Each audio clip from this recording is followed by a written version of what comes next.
Police ने लोकसभा चुनाव से पहले 2 हथियार तस्कर को गिरफ्तार कर लिया है। पुलिस ने आरोपी के पास से 4 पिस्तल, 2 देसी कट्टा, 18 कारतूस और 1 मैगजीन बरामद की है। पूछताछ में पुलिस को पता चला कि एक आरोपी हत्या के मामले में 11 साल जेल में था। वह जमानत पर बाहर आने के बाद हथियार बेचने का धंधा शुरू किया है।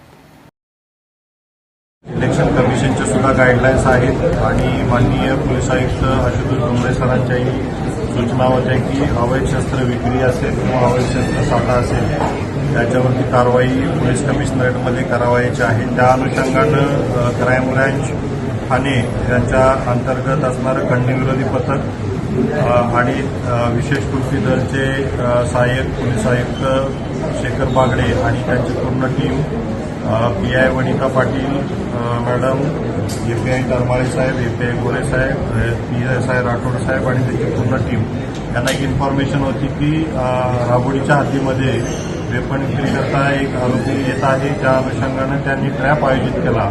त्या ट्रॅपमध्ये शंभू सुरेश महतो वयवर्ष 35 हा आता राहतो विक्रोळीचा पण मूळचा राहणारा आहे बिहारचा। तर या ठिकाणी ट्रॅप झालेला होता। त्यामध्ये आपल्याला जवळजवळ 4 पिस्टल, 2 गावठी कट्टे, 1 मॅगझिन आणि 18 जिवंत कारतुसे त्या ठिकाणी हस्तगत करण्यात आली। याची जवळजवळ किंमत 3,40,000 याची किंमत आहे टोटल।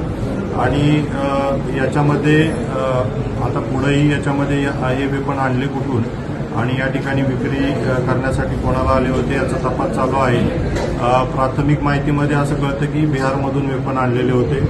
तर अतिशय चांगलं काम इलेक्शनच्या पार्श्वभूमीवर असेल क्राईम ब्रँचनं खंडणीविरोधी पथकाने या ठिकाणी केलेलं आहे आणि पुढील काही माहिती आहे त्या अनुषंगानं पुढील आरोपी आपण याच्यामध्ये अरेस्ट करणार आहे आणि याच्यामध्ये आणखीन काही वेपन मिळतात का त्याचाही तपास चालू आहे। बॅकग्राऊंड काय आरोपीचा?